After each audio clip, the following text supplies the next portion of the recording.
Hi, this is Pete Ekman with the RoboZone podcast. We have an ongoing IBM interview research, and we've had a couple people in the past. Today's Jerry. Jerry's going to talk about blockchain, but before we get to introductions, I want to find out, John, are you good? How are things going? Things are going great, and for all you First Robotics teams that are going to be at the Kettering kickoff on September 18th and 19th, yes, I said September 18th and 19th.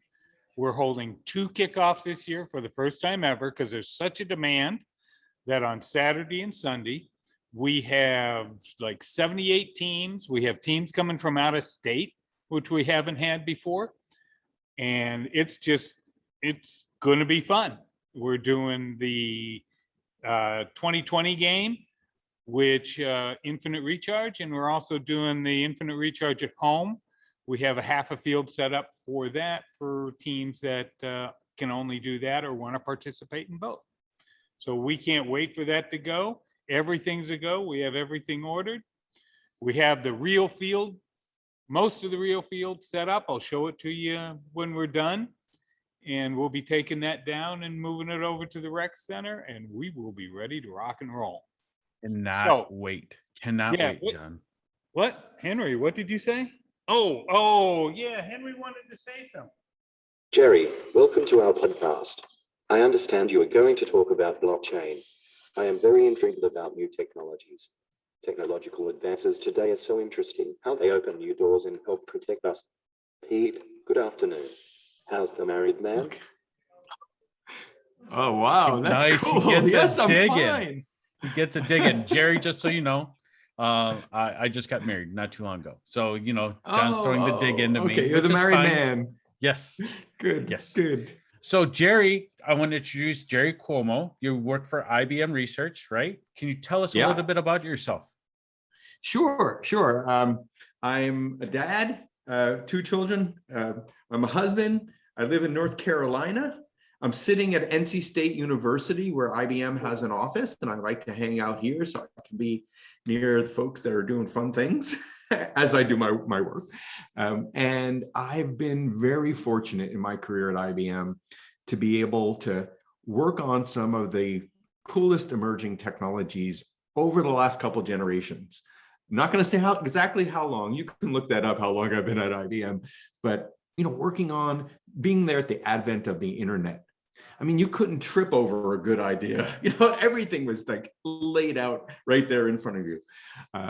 And then, the kind of the mobile era and the cloud and AI, being able to work on all of these emerging technologies, and of course, blockchain.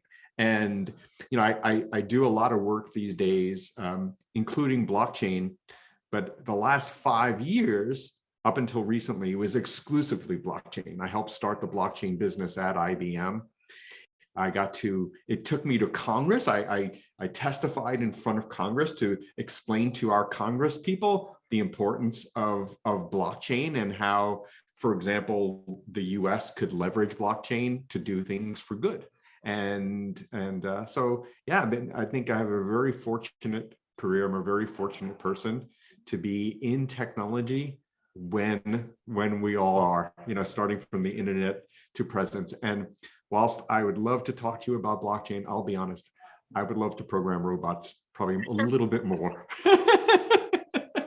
I would like to do blockchain, and I already program robots. So, there's always the grass is green on the other side, right, Jerry? Yes, sure. Blockchain is pretty cool.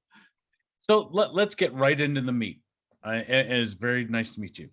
Okay, blockchain, tell me what it is first, and then how we can apply that to the enterprise. And I'm going to hand the floor over to you. Okay, and if you don't mind, I'm going to show some pictures as I go along to help make some of my points. And we'll start with something we all learned in kindergarten, and it's to work together as a team.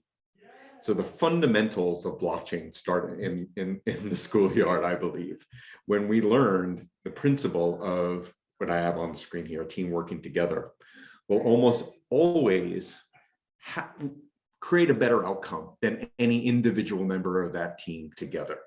And I think blockchain is a technology that helps get the most out of a team working together. And I'll explain why sometimes, especially in business, it's hard for businesses to work together. Not so much like that technology prevents them from working together because we have the internet and ways to communicate, but there's laws that say if I do something wrong as a company, I can't blame my neighbor. I have to be accountable. So if I'm working together with another company, I'm working as a group, and one of the companies I'm working with makes a mistake, I have to make sure that that I'm still accountable. So blockchain, as you're going to see, plays into this. It's a team sport theme. The other thing is, we all know blockchain. I mean, the first time I ever heard blockchain was when it was mentioned as part of Bitcoin. And I had some friends who were doing Bitcoin mining, and they're probably billionaires by now. I haven't heard from them in a long time, so I assume they're on an island someplace. But first time I heard blockchain was associated with Bitcoin. And Bitcoin is a valid use of blockchain technology. But I'll also say I became intrigued with what else could you do with blockchain? So if cryptocurrency was one use of blockchain technology, and maybe there are 1,000 uses, what are those other 999 uses of blockchain? So I really started to think about blockchain and what can we do with it in an enterprise. But you asked me a very specific question, Pete, like what is blockchain? So let me answer that question. And but I like to, if I'm talking in terms of birds and relationships, if you wouldn't be wrong to think of blockchain as a database type of technology. So I like to say if databases were birds, then a blockchain would be a duck. So this is my duck talk, and I've given this explanation of what blockchain is. And well, I say you wouldn't be wrong to think about it as a database, but you wouldn't be exactly right. Blockchain is not a generic bird. It's a very specific type of bird, like a duck. Ducks have bills and feathers and yellow sometimes and waddle and quack. So blockchain is a special type of database that is yellow, has feathers. And I'll explain the analogy there. So let's start with the first thing. A blockchain has a shared ledger. So what does that mean? So think about a database as a ledger, like a book, your black book that you keep notes in, back in the bookkeeper times, long time ago. So, but unlike databases that have a single administrator who set up the rules for the ledger, the rules to access the ledger, how much space does the ledger get? Blockchains have multiple administrators that each have an exact copy of the ledger, right? So it's a shared ledger. And so databases are owned by one duck or one bird, but a blockchain is shared across multiple. Remember I said it was a team sport. So this is where that starts to get in. So number one, shared ledger, multiple administrators versus single administrator. Next is this notion of consensus. So unlike a database where when a transaction is submitted, provided it follows the rules, it conforms to the rules of the administrator that set up the database, that transaction would be immediately committed to that single database. Blockchain is different. When a blockchain transaction comes in, I'd like to say it's proposed first. It's proposed to the group of administrators. They run local tests on it. Does this transaction make sense? Does it fit? Maybe if it's a debit of your bank account, do you have the money in your bank account to actually pay for this thing, right? So the transaction is all tested locally by the administrators, and then the group consents. We'll call it voting. It's not exactly voting, and it's happening in real time, and it's happening all digitally. But each member will weigh in on that. So that's the notion of consent consensus. The other thing is the third property is immutability. Right, so like this blowtorch that shows a blockchain is when a record gets put on the blockchain, it's very hard to tamper with it, which makes some very interesting properties. So unlike a database where the administrator of a database has access to a large vocabulary of commands. You can update records in the database. You can delete records in a database. Not with a blockchain. And this is kind of where the notion of a chain comes in, as you see in this picture here. It's kind of like a welded chain. So blockchains are append only. At some level, it's almost like a boring type of database where you just perpetually add to it. And when that group consents and agrees that this transaction is valid, it's placed in a block. And then ultimately the block is placed on the ledger in a way that is cryptographically secured with other blocks in the ledger. Right? So it uses hashing technology and cryptography to add the block based on information in the block before it, and then ultimately in the block coming behind it. And when that happens, it means that if you're going to tamper with this ledger, you have to decrypt the whole chain. And decryption is possible with enough computer power, but in most blockchains, there's very rarely that there's compute power in the world to kind of go and decrypt the whole ledger. So you'd give up before you even tried. So this note, I don't want to say it's tamper proof, but it's certainly tamper resistant. And this notion of immutability is another characteristic that differs the blockchain bird, the duck here, from other birds, right? So that's it. Those things like shared ledger, consensus-based, multiple administrators versus one, and this notion of cryptographic-based immutability makes this database special. But even with blockchains, you've heard that there's many types of blockchains. They're not just one type of blockchain. You've heard of Bitcoin. That's one type of blockchain. There's Ethereum. There's others. There's technology from companies called R3, which major in banking-oriented Bitcoins. There's Ripple. And there's an open source blockchain that we particularly like in IBM because we helped create it, called Hyperledger Fabric. And Hyperledger is a open source project under the Linux Foundation that contributes code based on enterprise blockchain. So Pete, I'm going to go a little further, if you don't mind, and demystify what is an enterprise blockchain. So I said there's many types of blockchain. Bitcoin is one of them. They all share these principles. They're all ducks, but there's different types of duck. The interesting thing about Bitcoin as a blockchain is Bitcoin, it's coin-based blockchain. So it tries to emulate the property of cash. Cash has this anonymity property, which is like, if you drop a dollar bill on the ground and someone else picks it up, it's theirs. Right? So the ownership isn't bound, right? It's anonymous. In fact, the way the Bitcoin blockchain does consensus is ingenious. And it does consensus almost like a college fraternity does hazing, in my crazy imagination. The way it works is administrators of that blockchain remain anonymous. Again, just like money is anonymous, right? So it remains anonymous. But then how do you build trust in a ledger where all the members are anonymous? Well, the way it does it is very clever. It gives them cryptographic puzzles to solve. Basically, it works on the ledger. And how does a hazing process work?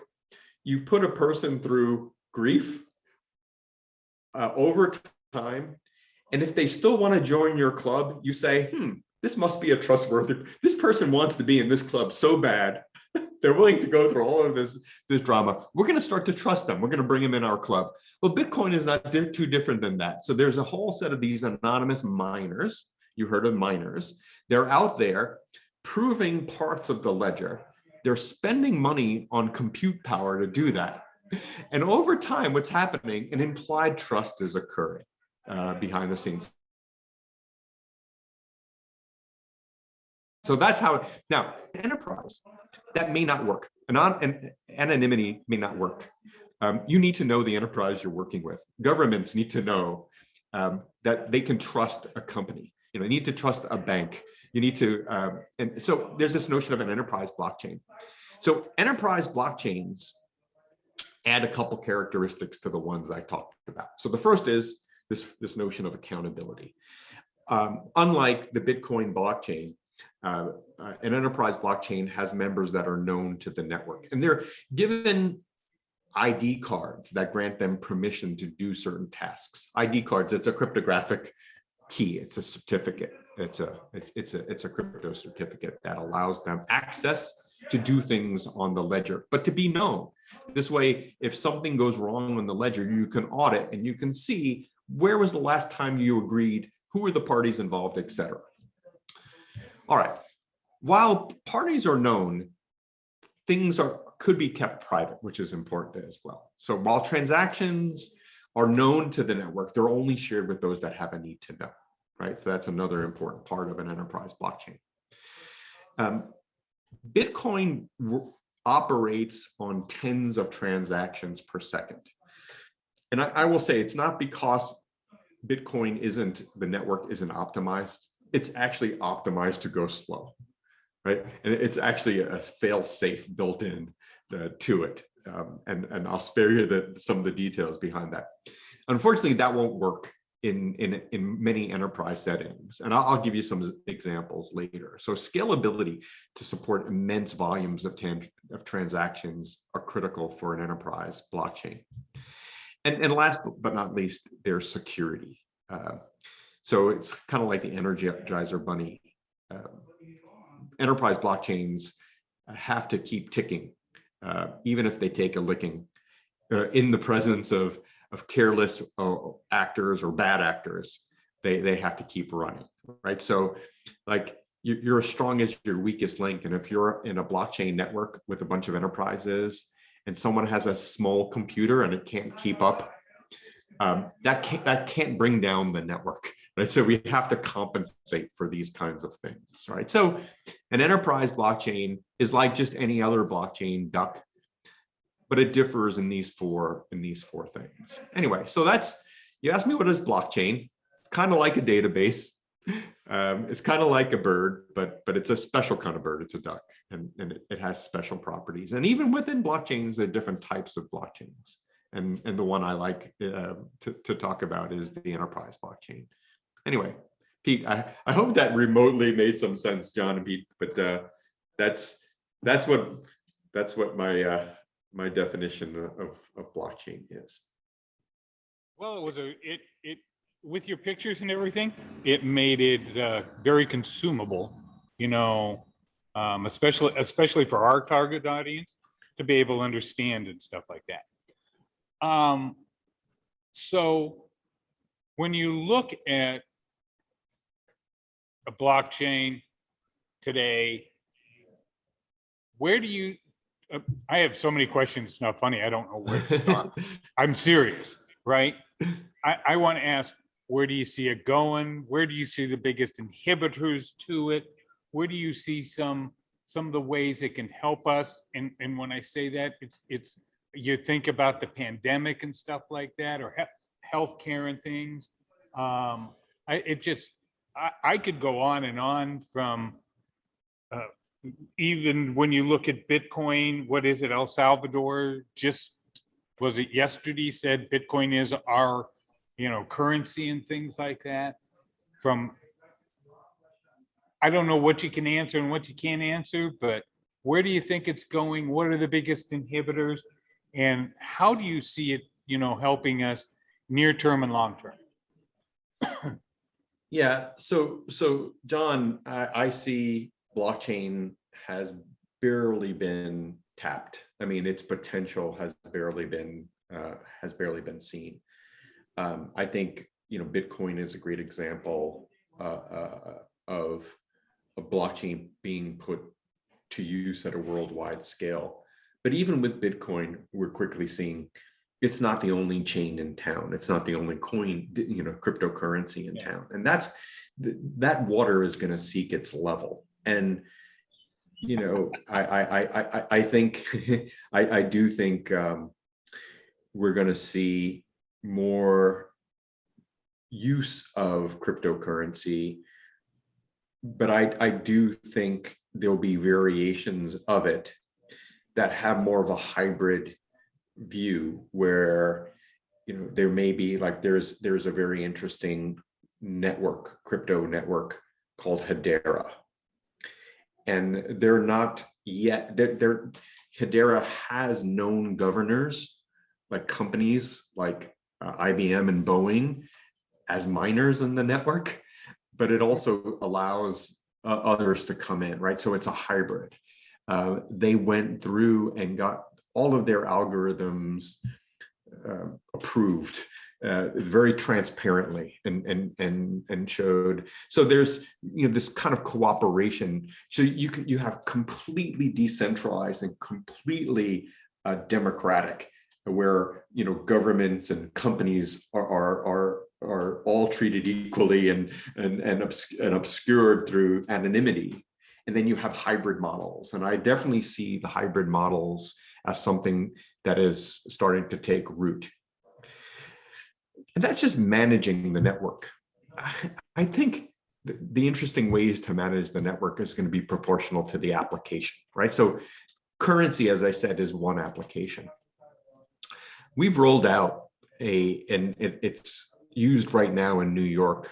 IBM Back to Work is using it as now a mainstay, and that's the health pass, right? And this allows us to go back to work and allows us to share information while keeping things private, like your vaccination status, but making sure that the requirements of an institution are met, but also still respecting your privacy, and getting the right sign-offs from the right, like that, yes, you went to Walgreens to do this, and they can vouch that you actually got the vaccine, but I don't have to tell you I went to Walgreens to get it done. That's none of your business where I got it done, and all of that kind of stuff. So it allows you to prove things. These applications, like the Health Pass, are going to dictate certain requirements of a blockchain network that might be different than the Bitcoin network, right? So again, more of these. So the applications are really interesting, and the broad use of applications. In fact, I'd love to walk you through two of my favorite applications of blockchain, if you don't mind. I'd love to see them. So supply chain is one general area where I think blockchain is doing amazing things, but will continue to do amazing things. And what's a supply chain? And what types of supply chains are there? Oh, they're supply chains are found across every industry, right? So it's the parts in a computer. In order to assemble a computer, you need a supply chain. You need to get chips, you need to get screens and SSD drives and all of this kind of stuff, and then you assemble it. So you get your suppliers, and you may not just have one supplier for monitors. You may have multiple. So supply chains could get complicated. But the supply chain I'm going to talk about is around food. So has this ever happened to you, Pete? Have you ever gone to way before the pandemic? You're rushing through an airport, you grab some food, and then about an hour into the flight, you're not feeling well. Have you ever gotten sick by eating spoiled food or food that just wasn't right? Yes. Yes. Yeah. Without describing the exact situation, yes. Thank you. I appreciate you not describing the That's exact a situation. great picture of Pete you have up there. That's You're a great welcome. picture of It Pete. went through Yeah. extreme lengths to capture that. But in back some time ago, very popular outbreak our unpopular outbreak of E. coli. It was linked back to a bag of spinach. And it took regulators 2 weeks to conduct the trace back to determine the exact source of the outbreak. Folks, people got sick and died from this. It was a real serious deal. And we also eradicated the spinach in our nation because we didn't know where the tainted spinach was in the supply chain and where it wasn't, right? So this is, believe it or not, something that blockchain not only can, but is making a difference. There is a network called the Food Trust Network, and it's happening today. And there's participants from many of these major players in food, convened sometime by IBM with the goal to quickly pinpoint the sources of contamination and to reduce the impact of these food recalls. Ultimately, limit the number of people who get sick or die from foodborne illnesses. And this is blockchain. It's the same concepts that are under Bitcoin, but being used in a very different way. So how does this work? Well, there's in fact, this word provenance, the origin of something, is very important. And blockchain could help track the origin of something from its beginning, but also know where that thing is now. And so picture this. In fact, I'm saying picture this, but this is a real situation. Being able to take a picture of your food label, maybe the QR code on your food label, and with a mobile app, and then seeing all the pieces that went into that, the ingredient list, but being able to drill into, if you were so curious, to see what farm, that came from. Maybe it's a granola bar. Where did the grain in the granola come from? Where did the raisin come from, or the raisins come from? Being able to track that, if you so chose to do that, having that level of transparency. So using blockchain, we can track ingredients as they travel from farm to fork. So one experiment that Walmart did, it was pretty cool, is they walked into a store and they picked up, and allegedly it was done somewhat randomly. They picked up a bag of sliced mangoes, and they benchmarked it. They said, okay, this is the as-is situation. How long? Here's the mangoes. Where did they come from? Right. So it took them 7 days to track down. Not bad. It took them 7 days to track down that bag of mangoes.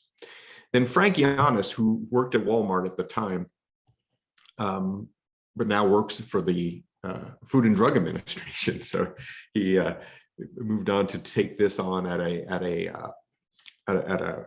national scale. They were able to use blockchain in this food trust network, and they were able to pinpoint where the mango came from in 2.2 seconds. So that's the after case. Before, 7 days.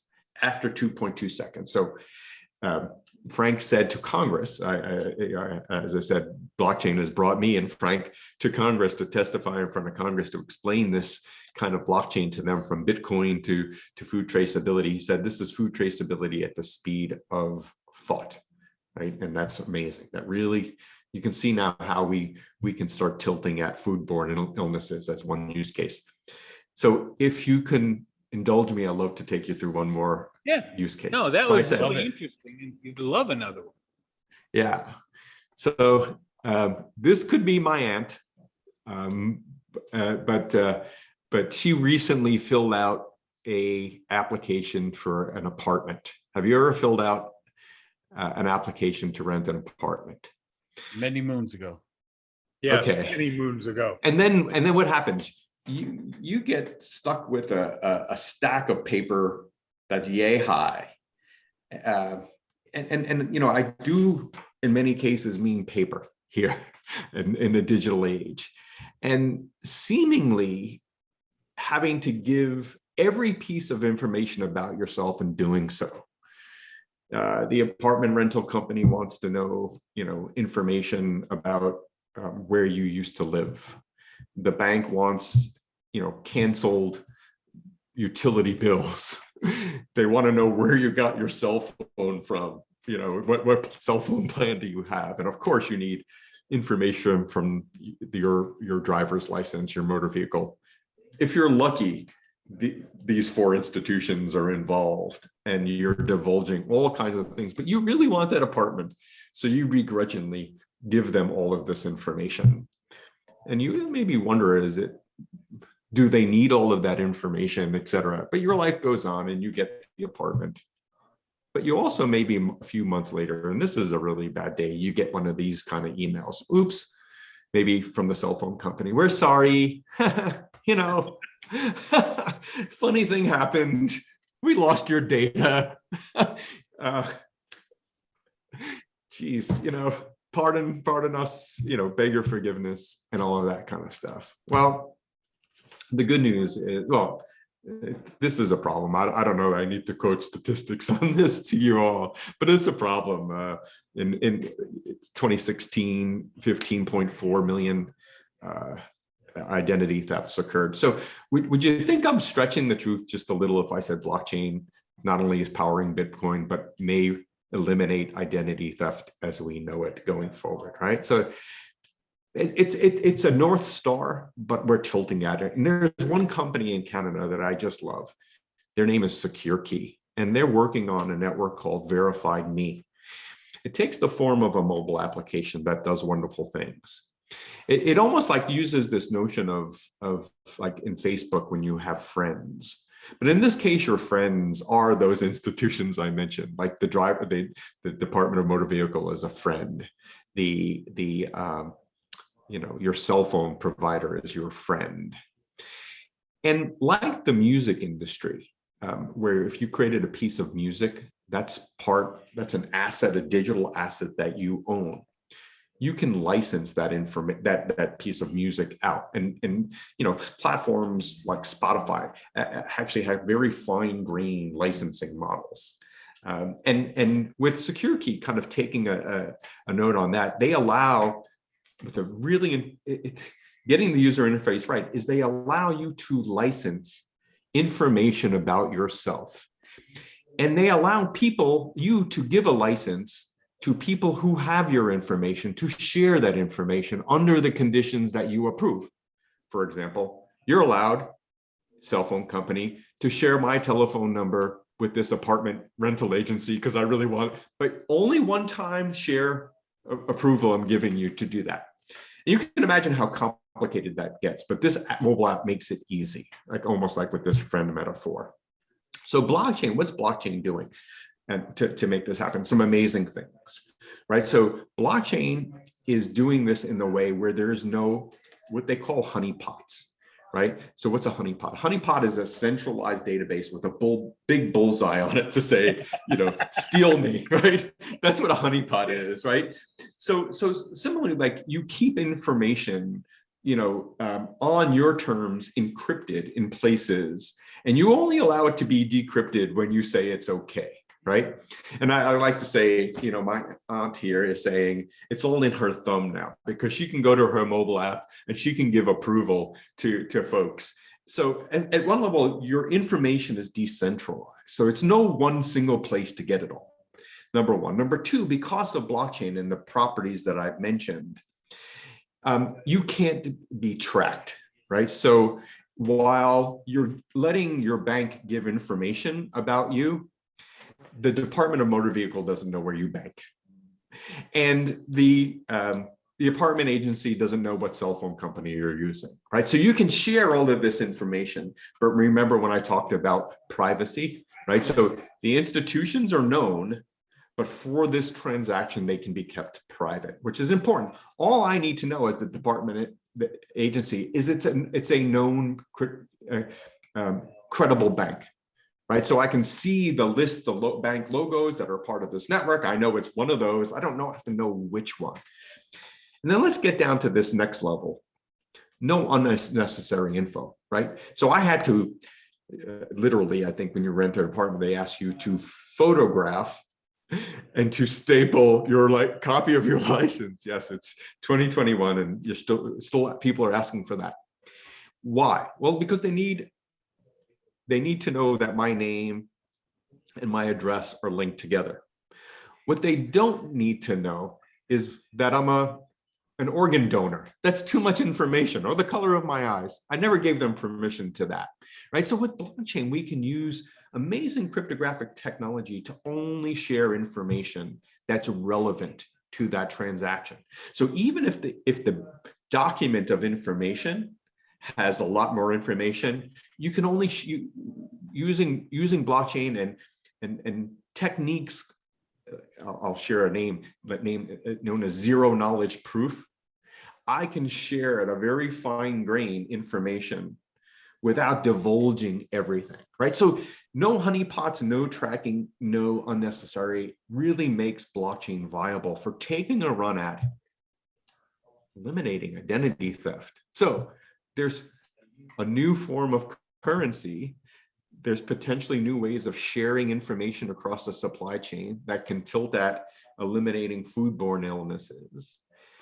Identity theft elimination. Blockchain is a big deal. As I said earlier at the top, I'm excited about blockchain because some of its breakthroughs and what it's known for, like Bitcoin and cryptocurrency, is just one of 1,000 uses.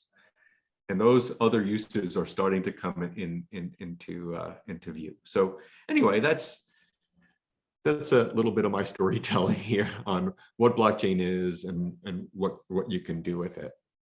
I have a very important question, because you said that you testified in front of Congress, right, Gerry? Yes. Yes. How receptive, well, first of all, let's see, how can I put this?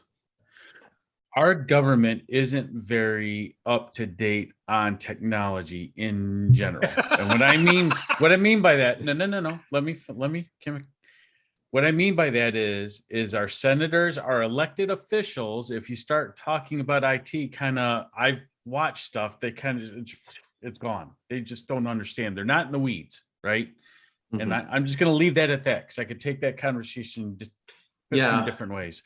But when you came out of there, when you came out of testifying, did you think they're starting to understand what blockchain is and the benefits of it? Or do you think we still have to convince them it's the right thing? I think it's requiring less convincing every year.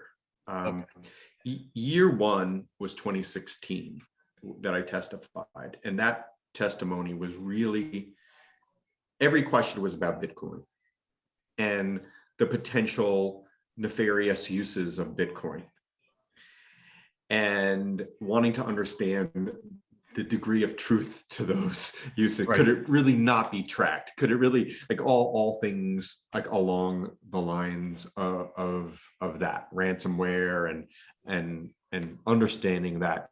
At that meeting, we were respectful and answered the questions, trying to make the point that it's no worse than cash.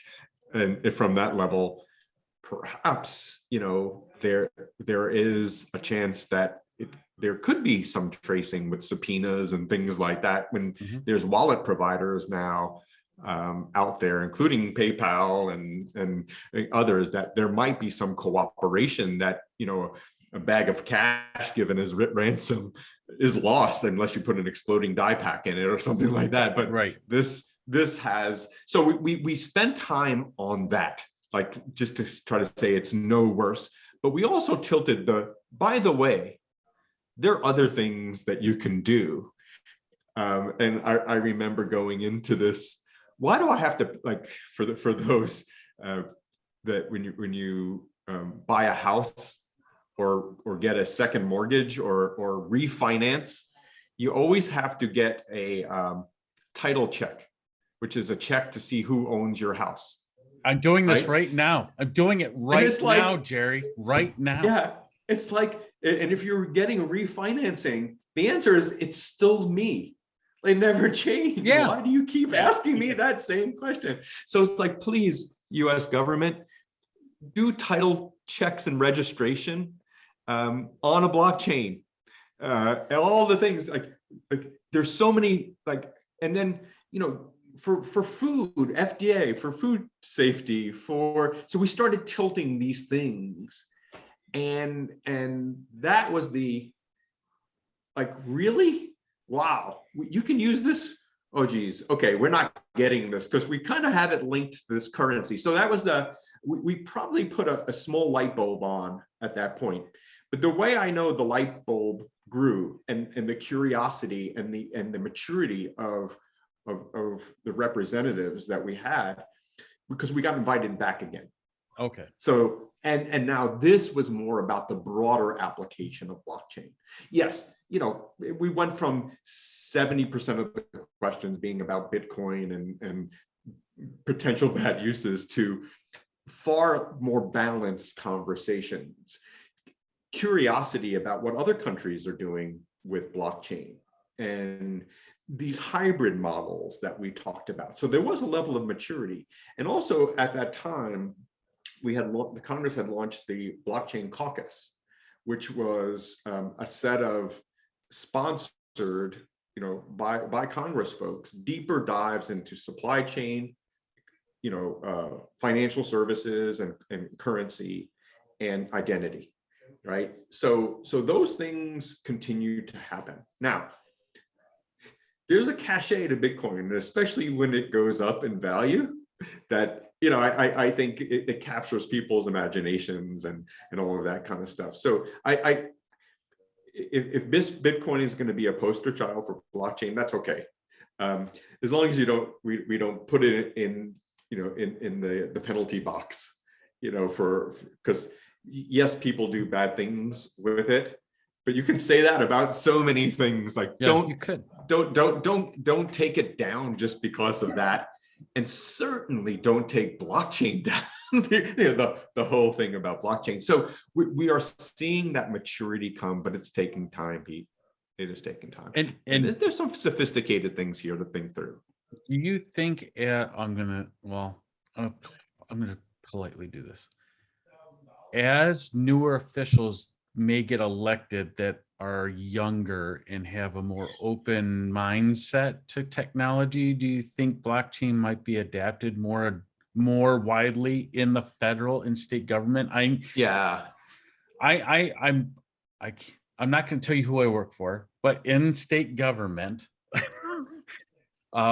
things like car registrations, you know, pain points, car registrations, open enrollment for medical benefits, you know, all that stuff. I can see where blockchain could be adapted in that capacity to make the pain points of our lives easier and better and quicker. I mean, do you think that's going to be the future? Let's say 10 years from now, do you think we're going to be well more into blockchain than we are right now? I mean, it's the natural progression of life and technology. You know, I think that's just like, you know, folks were afraid of computers, you know, back in the day. And, they still are. And don't trust them and things like that. And, you know, that is all. But, you know, since everyone carries a computer in their hand, you know, that started. So I think everything takes time, and you can associate that with new generations. Yes, because new generations are born only knowing those things. So yeah, there's less distance to travel between what you know, and the new thing. But you know, I think these, with time and dedication, anyone could get this. So I do think it will become, like everything else, more commonplace. As you know, I actually see, even in IBM, we talk about blockchain a lot less, and I see that as not necessarily being down on it, but it's more commonplace. Like, now we know what it is. It's, you know, and you know, I also think blockchain got a little ding because it came on so strong, so fast, like a lot of, you know, like a lot of new technology, the hype curve, as Gartner calls it, you know, comes on really big, really fast. And then it's like year 2, year 5. Hey, we still don't have flying cars. Well, what's going on here? You know, so people start to say, where is this thing? You know, what's going on here? But, you know, it takes time. And someone told me once, it takes 10 years for technology to take root. And when I was new in my career, it's like, well, watch this, and I think every time I've done that, I've convinced myself it happened in 3 years, but it changed. Like it was a variation of the I said it was going to happen. Right. And then when I go back and I do the calculation, it's like, Newman, 10 years. Like it kind of keeps coming back to that, So blockchain is no different. Well, than AI. technology changes, but the Yeah. adaptation, the human species, Yeah. right? How Right, they right. adapt it, is what I think the hindrance is, and that's exactly what you're pointing at. Well, and to be honest and you said the poster child of blockchain being Bitcoin, right? One, you hook, it never crashes because then, it's there. And there's so many different altcoins now and cryptocurrencies and stuff like that. I don't think we're going to see it go away. But like El Salvador, I read that article too, that adopted it yesterday. And then I watched the markets. You saw, Bitcoin take a dip. Why would it take a dip if a government's adopting it? Wouldn't that mean it's more readily available to everyone else? So in the day of misinformation, because that's a real thing today in today's world, it's people that are watching this, please validate where your information is coming from. So maybe there's an elephant in the room that we have yet to talk about, but it's fun to talk about. So blockchain does differ in many ways, but the one main way that it differs is who the heck created it?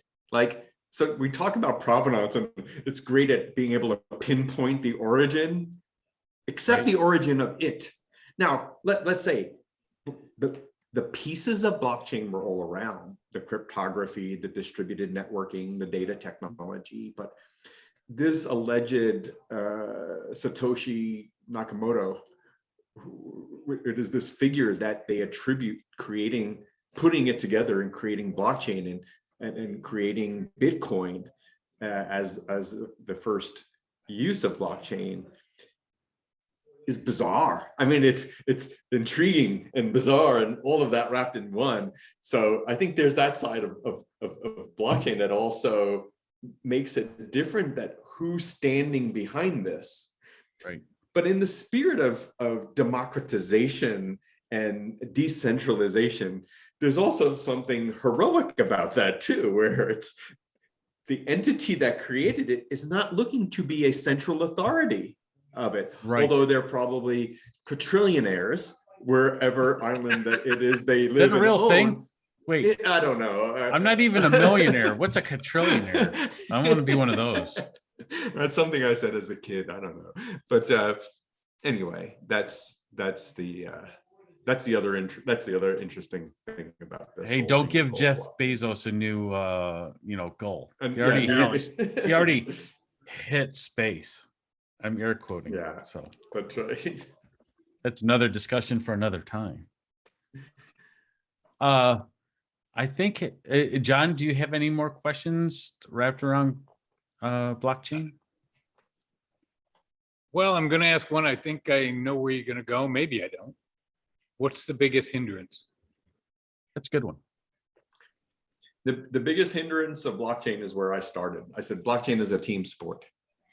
And I said to people, working in the play yard, well, really, how often did we play nicely in the schoolyard, right?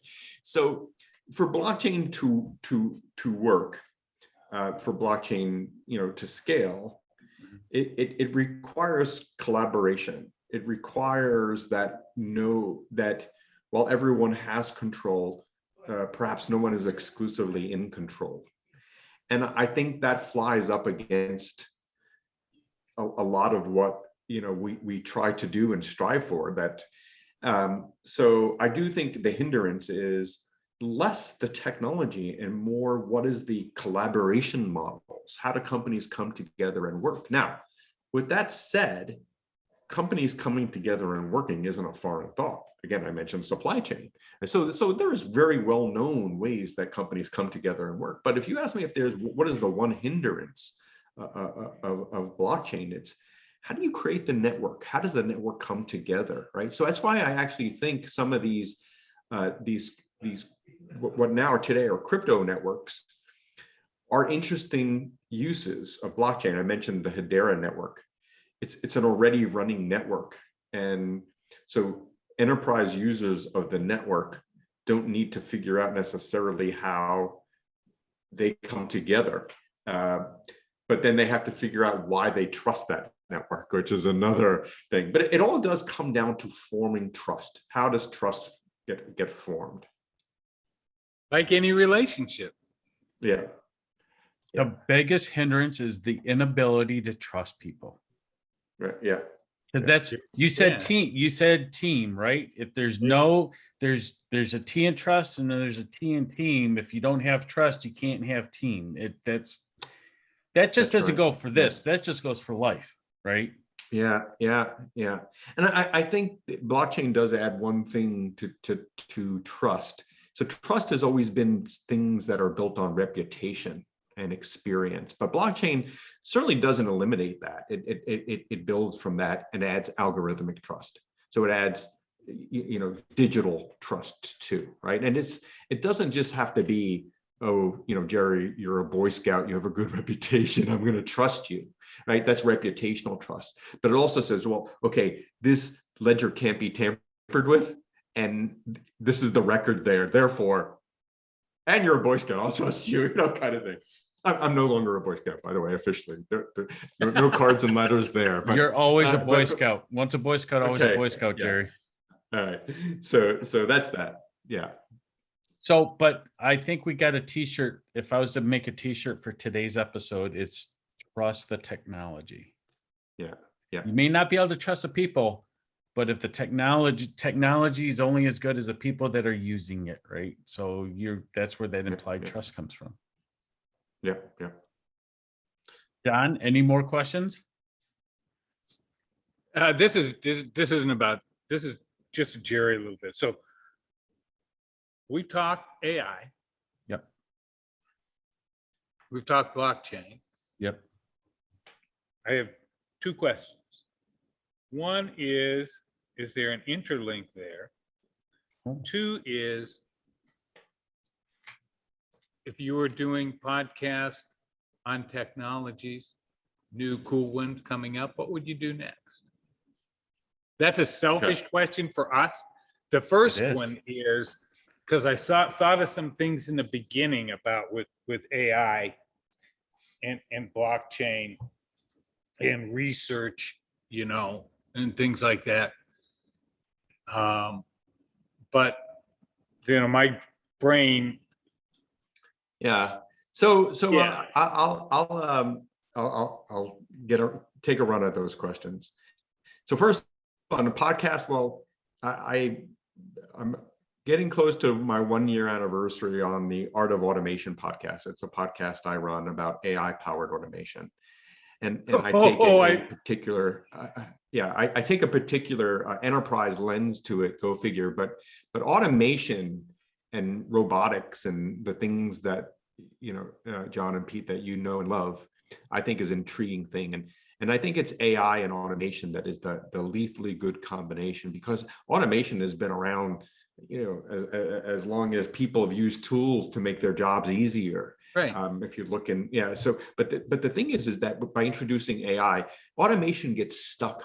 Classic automation gets stuck on things when data becomes noisy or unstructured, when processes get ad hoc and random. It's much harder for automation to work. You have to go tap a human on the shoulder and say, what do I do next? But with AI, you can go further. You can take it a little further. So I think exploring topics around automation is interesting. So that's one answer to your question. The other one is there a relationship? And I'll answer this maybe with a very quick story. You go to a doctor because the doctor is as much a technology geek as you are. And, you show up at the doctor's office and they don't fail you. They have a new their iPad, they have a doctor assistant bot, right? And they, as you're going along with you go in there for knee pain, and the bot, advises the doctor, your doctor can't read all the periodicals that come out and attend to and do her busy schedule. So the bot helps. The bot ingests millions of periodicals and all up to date and all that kind of stuff. So best recommendation, it's, new pharma, pain capsules for your knee pain. And then it further goes to say, here is you have to change your hypertension medicine because you're taking that to new pharma hypertension medicine, right?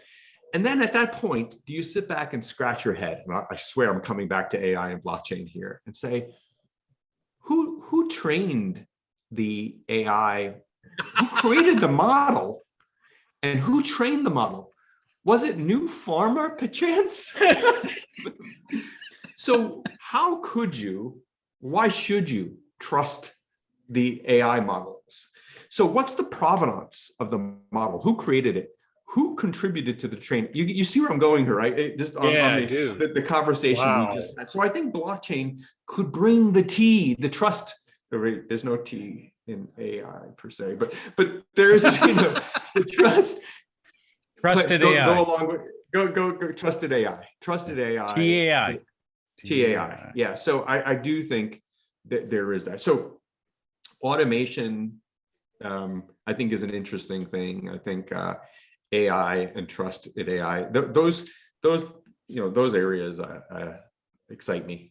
It's a great. I want to take that one. Well, first I'm going to go listen to Jerry's podcast now that So I know am he I. has a podcast, and we'll mention that in the show notes so that people can listen to that too, Jerry. So thank you for telling us about that. Great. But I think you're right. I think automation, not just back to the thing I talked about, whether we can use state government or blockchain and state government for making things easier, such as renewing your tabs or getting a new license or something of that nature. I think automation's in there too. And I think all the new developing of systems takes automation into play with it. Teams, Microsoft has a huge automation, Power Apps, things that rather than having separate absolutely. apps, you're doing and you're building the app smart enough it can adapt to what else needs to be done. So I think that's a great recommendation. We spend as a society billions and billions of hours on mundane tasks, things that you won't put on your LinkedIn profile. You're not going to brag about certain things that you have to do, but they're just part of the job. So if we can deburden us humans from those mundane tasks so that we can go on and do things that matter, that we want to put on our resume, that we want to put on our LinkedIn profile. I think automation could do that. I think automation could do that. Hey, John, what do you think about this title? My new title for LinkedIn, Life Automation Engineer. Trusted. Okay. Oh, yes. Yeah. All right. Cool. I got one more. Okay. And Last one, John. I'm capping Last Jerry. one. This is the last Sorry, one. it's just He's the way cut my off. mind. So I think I heard you at one time, something I listened to you say was it Brazil was using blockchain for, Birth certificates. birth certificates and stuff Death like that. certificates, yeah. And I couldn't figure out whether that was Big Brother or was something that, when mixed with that and AI and medicine and stuff like that, where we could actually come up with individual kind of medicine and stuff to treat individuals. Because I could look at it both ways. And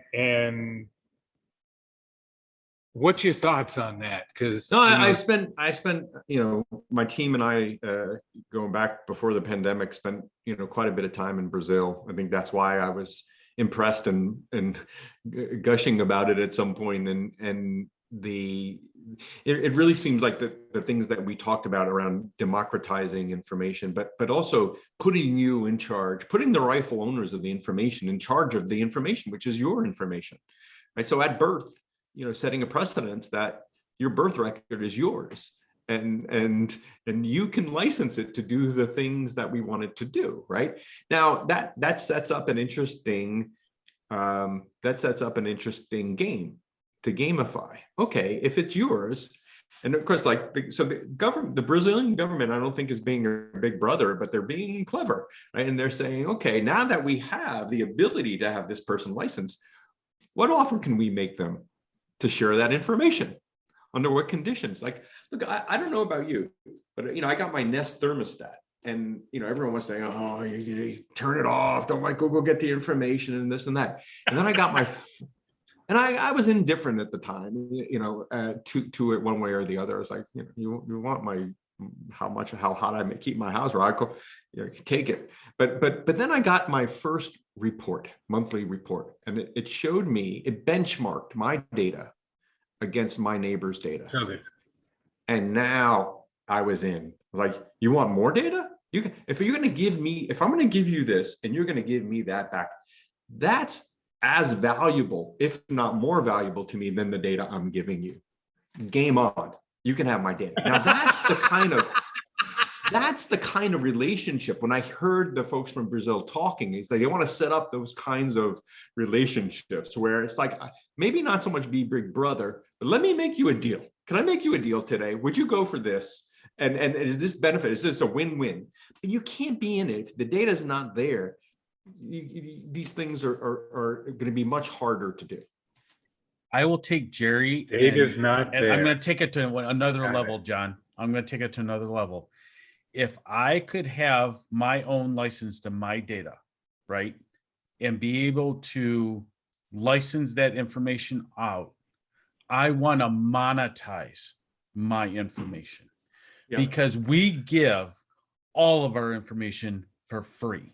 Jerry just said it. I have a Nest right here.